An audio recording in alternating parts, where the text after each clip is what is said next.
धम्मसंहिता YouTube चॅनलमध्ये आपणा सर्वांचं स्वागत। शनिवार दिनांक 5 एप्रिल 2025 रोजी सम्राट अशोकाची जयंती आहे। चैत्र शुक्ल अष्टमीला संपन्न होणाऱ्या जयंती निमित्त चक्रवर्ती सम्राट देवानपीय प्रियदर्शी राजा धम्माशोक याचे विचार, कार्य व स्मृतीस विनम्र अभिवादन आणि आपणा सर्वांना अशोक जयंती निमित्ताने हार्दिक हार्दिक शुभेच्छा। सम्राट अशोकाच्या जयंती निमित्ताने त्यांचे विचार, कार्य व स्मृतींना मर्यादित मुद्द्यांच्या आधारे उजाळा देण्याचा इथे आम्ही प्रयत्न केलेला आहे। त्या मुद्द्यांची माहिती घेऊया। पहिला मुद्दा, मूळ नाव अशोक हा आहे। सम्राट अशोकाला अभिवादन करताना अथवा त्याचे चरित्र व कार्याचे स्मरण करताना आपण अशोक असा उच्चार न करता अशोक असा उच्चार केला पाहिजे। याचे कारण असे की अशोक या नावात श म्हणजे शामृगाचा श नसून समयीचा आहे। पुरातत्व संशोधकांच्या भूमिकेनुसार मूळ नाव अशोक नसून अशोक आहे, म्हणून मी अशोक असाच उच्चार करण्याचा प्रयत्न करणार आहे। परंतु चुकून अशोक असा उच्चार झाला तर तो जिभेची सवय व अंगवळणी पडल्यामुळे असेल, हे आपण समजून घ्यावे। दुसरा मुद्दा, 19व्या शतकापर्यंत विस्मृतीत हा आहे। इसवी सन 1837 पर्यंत म्हणजे 19व्या शतकापर्यंत अशोकाबद्दल भारतात काहीच माहिती उपलब्ध नव्हती, कारण त्याचे सर्व लेख ब्रह्मी व खरोष्टी लिपीत होते। 19व्या शतकापर्यंत ही लिपी कोणीही वाचू शकले नव्हते। श्रीलंकेतील बौद्ध ग्रंथाच्या माहितीच्या आधारे इंग्रज अधिकाऱ्यांनी ही लिपी वाचली आणि अशोकाबद्दलची माहिती जगाला उपलब्ध झाली। इंग्रज अधिकाऱ्यांचे हे प्रशंसनीय कार्य आहे। आज इंग्रज अधिकाऱ्यांच्या योगदानामुळे अशोकाची जयंती, त्याचे चरित्र, कार्य याचे आपण स्मरण करू शकतो आहोत। तिसरा मुद्दा, कालगणना हा आहे। अशोकाची जन्मतिथी तारखेवर ठरत नाही तर तिथीवर ठरते, कारण अशोकाच्या काळातील गणना चंद्राच्या कलाप्रमाणे ठरवली जात होती। तिथीवर जयंतीचा दिवस असल्यामुळे वर्तमान काळात अशोक जयंती वेगवेगळ्या तारखेला येते। 2020 मध्ये 1 एप्रिल रोजी भारतामध्ये अशोक जयंती साजरी झाली। 2022 मध्ये 9 एप्रिलला अशोक जयंती साजरी केली गेली। 2024 मध्ये 16 एप्रिलला, तर 2025 मध्ये म्हणजे यावर्षी ती 5 एप्रिलला आहे। दरवर्षी तारखेवर न येता चैत्र शुक्ल अष्टमीला अशोकाची जयंती येते, हे सर्वांनी लक्षात घ्यावे। चंद्रकाल गणनेवर ही तिथी ठरलेली आहे। चौथा मुद्दा, जन्मदिन साजरा करण्याची परंपरा हा आहे। बृहत्तर भारत या ग्रंथातील पृष्ठ क्रमांक 35 व 36 वर संदर्भ दिलेला आहे की आतापर्यंत जो काही इतिहास माहीत होऊ शकला त्यावरून भारतात जन्मदिन साजरा करण्याची परंपरा मौर्य शासनकर्त्यांनी सुरू केलेली आहे। भगवत शरण उपाध्याय स्ट्रॅबो अमेसिया ग्रंथात पृष्ठ क्रमांक 64-65 वर संदर्भ देऊन लिहिले आहे की चंद्रगुप्त मौर्य आपला जन्मदिवस प्रत्येक वर्षी मोठ्या पर्वाच्या स्वरूपात धूमधाम म्हणजेच गाजावाजा करीत साजरा करीत होता। लेखक लिहितात की चंद्रगुप्त मौर्य आपल्या जन्मदिवशी दरबारात आपले केस धुवायचा, हा प्रत्येक वर्षी केला जाणारा अभिषेक होता। जन्मदिन साजरा करण्याची परंपरा मौर्यांनी सुरू केलेली आहे। याचे चित्र सांची स्तूपातील पूर्वेच्या तोरणातील सर्वात खालच्या बंडेरीवर अंकित आहे। हे मूर्त स्वरूपातील चलचित्र अशोकाच्या केवळ अर्ध्या पावण्या शतकाची रचना आहे। यामध्ये सम्राट हातीवरून उतरून उभे आहेत, त्यांच्या पुढे एक बौना आणि दोन्ही बाजूला चवरधारणीया आहेत। त्यांच्या डाव्या बाजूला चवरधारिणीच्या मागे राणी दिसत आहे। ते दृश्य अशोकाष्टमीचे आहे। पाचवा मुद्दा, अशोक जयंतीचा आहे। प्राचीन भारत का राजनीतिक एवं सांस्कृतिक इतिहास, पृष्ठ क्रमांक 321 वर संदर्भ आहे की सम्राट अशोक आपला वार्षिक जन्मोत्सव साजरा करीत होता। इतिहासकारांनी संकेत केला आहे की अशाच वार्षिकोत्सवाच्या दिवशी वर्षातून एकदा त्याने कैद्यांना सोडून देण्याची प्रथा सुरू केली होती। पाटलीपुत्र की कथा या ग्रंथातील पृष्ठ क्रमांक 152 वर संदर्भ आहे की सम्राट अशोकाला अष्टमीच्या दिवसाशी विशेष लगाव होता असे संकेत मिळतात।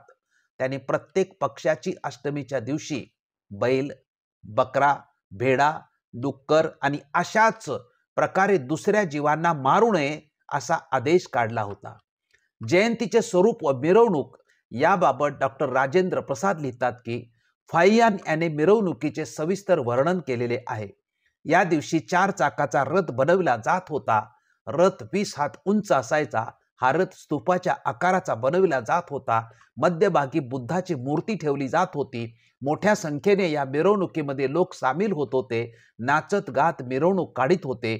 या दिवशी प्रमुख लोक औषधाची व्यवस्था करीत असायचे। गरीब, अपंग, अनाथ, विधवा इत्यादी सर्वांना मदत केली जात होती। डॉक्टर अथवा वैद्य आजारी लोकांना तपासत असायचे। अशा प्रकारे सम्राट अशोकाच्या जयंती दिनी रथयात्रा काढली जात होती, भव्य मिरवणूक काढली जात होती व विविध उपक्रम राबवले जात होते।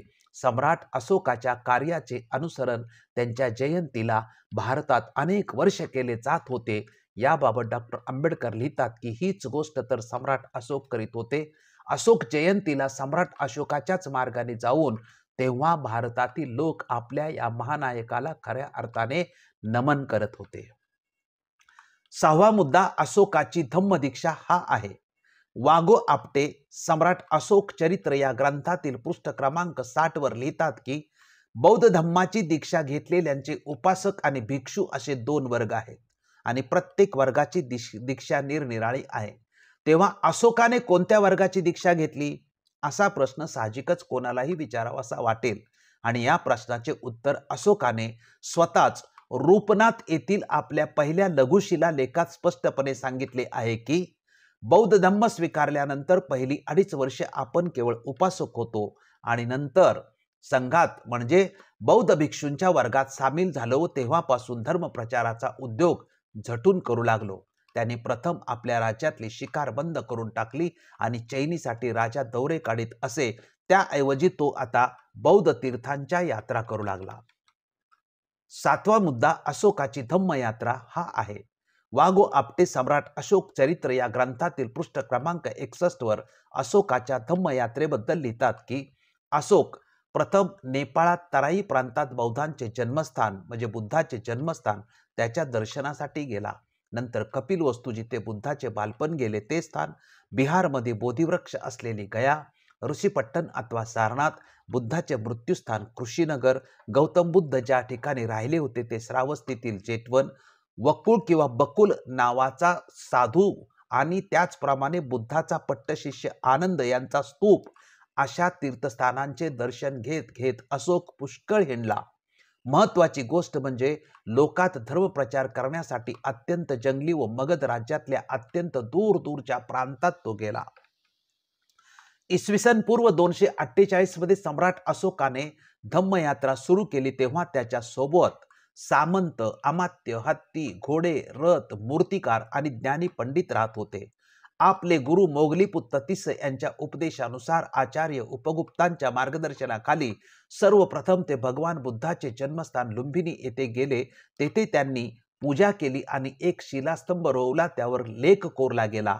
त्यात अशोकाने लिहिले आहे की देवनाम प्रिय प्रियदर्शी राजाने राज्याभिषेकाच्या 20 वर्षानंतर स्वतः येऊन या ठिकाणची पूजा केली, कारण याच ठिकाणी सिद्धार्थ गौतमाचा म्हणजे शाक्य मुनीचा जन्म झाला होता। म्हणून इथे ही शिळा आणि एक विशाल स्तंभ गाडण्यात आला आहे आणि त्याभोवती एक मोठी भिंत उभी करण्यात आली आहे।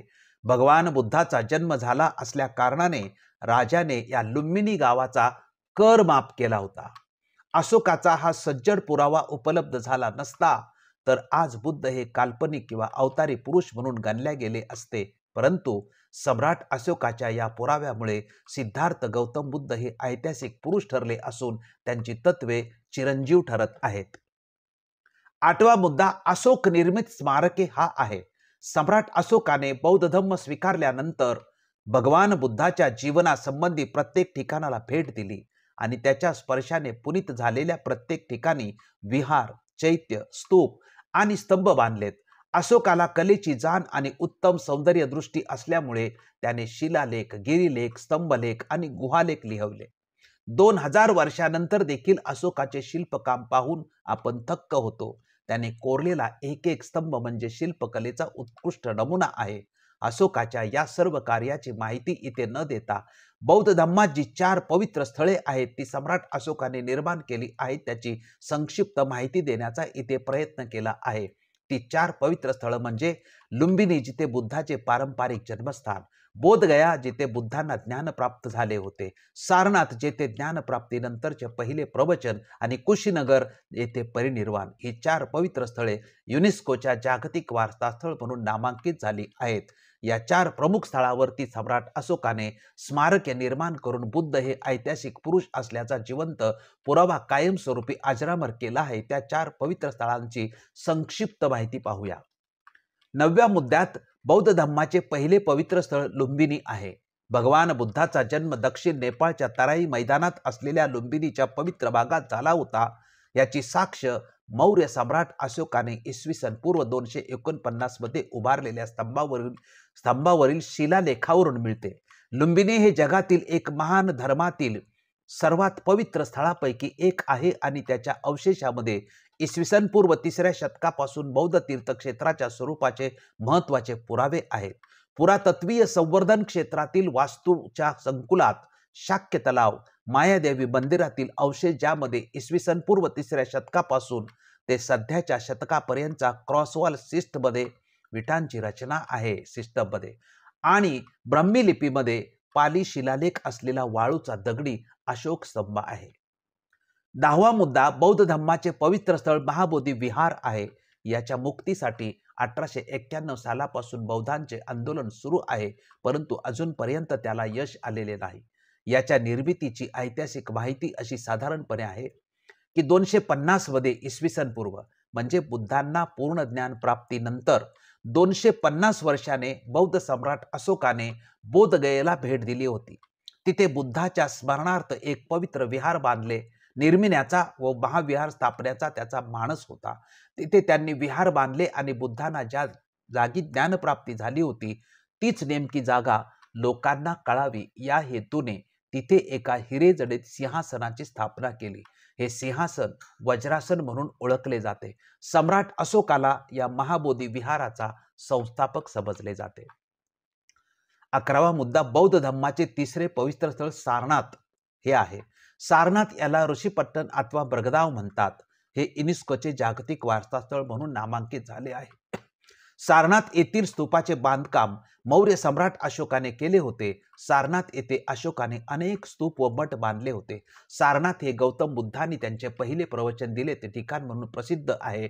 सारनाथ हे जगातील सर्वात पवित्र बौद्ध स्थळापैकी एक आहे. येथील 4 सिंहाची राजधानी जी सम्राट अशोकाने सुमारे इसवी सन पूर्व 250 ला बांधली. सध्या स्तंभ त्याच ठिकाणी आहे तर सिंह राजधानी सारनाथ संग्रहालयात आहे. आपला राष्ट्रध्वज म्हणजे तिरंगा आणि तिरंगी राष्ट्रध्वजाचा सर्वात आकर्षक भाग म्हणजे पांढऱ्या शुभ्र पार्श्वभूमीवर उठून दिसणारे चक्र, यालाच आपण अशोक चक्र असे म्हणतो. तसेच आपल्या भारतीय गणराज्याचे राष्ट्रीय मानचिन्ह म्हणजे 3 सिंहाची आकृती, याची ओळख अशोक स्तंभशीर्ष अशी करून दिली जाते. राष्ट्रध्वजावरील चक्र किंवा भारताचे मानचिन्ह ज्यांच्या नावाने ओळखले जाते त्या अशोकाच्या शिलालेखाची आपल्याला माहिती करून घ्यायची आहे. इसवी सन पूर्व 3ऱ्या शतकात होऊन गेलेल्या सम्राट अशोकाने स्वतंत्र भारताला दिलेली ही राष्ट्रीय चिन्हाची अमूल्य देणगी आहे. 12वा मुद्दा बौद्ध धर्मात कुशीनगर हे 4थे पवित्र स्थळ आहे. कुशीनगर हे एक जागतिक बौद्ध तीर्थस्थळ आहे. गौतम बुद्धांनी त्यांच्या मृत्यूनंतर येथे परिनिर्वाण प्राप्त केले होते. कुशीनगरमध्ये बुद्धाच्या परिनिर्वाणांना चिन्हांकित करण्यासाठी अशोकाने स्तूप आणि तीर्थस्थळ बांधले. 1200च्या आसपास मुस्लिम आक्रमणामुळे बौद्ध भिक्षूंनी हे स्थळ सोडून दिले होते, परंतु ब्रिटिश पुरातत्व अलेक्झांडर कनिंगम यांनी 19व्या शतकाच्या उत्तरार्धात कुशीनगरचं पुनरीक्षण केले आणि त्यांच्या सहकार्याने ACL कार्लेइल यांनी 1500 वर्षीय बुद्ध प्रतिमा शोधून काढली. तेव्हापासून ते स्थळ बौद्धांसाठी एक महत्त्वाचं तीर्थस्थळ बनले आहे. इसवी सन पूर्व 3ऱ्या शतकातील पुरातात्विक पुराव्यावरून असे सूचित होते की कुशीनगर हे प्राचीन तीर्थस्थळ आहे. सारांश: सम्राट अशोकाच्या जयंती निमित्ताने अभिवादनपर पाहिलेल्या या मुद्द्यांच्या अभ्यासावरून हे स्पष्ट होते की सम्राट अशोकाने बुद्धाचा धम्म अजरामर केलेला आहे. आपण सम्राट अशोकाच्या जयंती निमित्ताने अभिवादनपर माहिती शांतपणे लक्षपूर्वक ऐकली व पाहिली त्याबद्दल आपणा सर्वांचे मनपूर्वक आभार मानतो. व्हिडिओ आवडल्यास जास्तीत जास्त लोकांपर्यंत पाठवावा ही विनंती. धन्यवाद. जय भीम, जय अशोक, जय बुद्ध.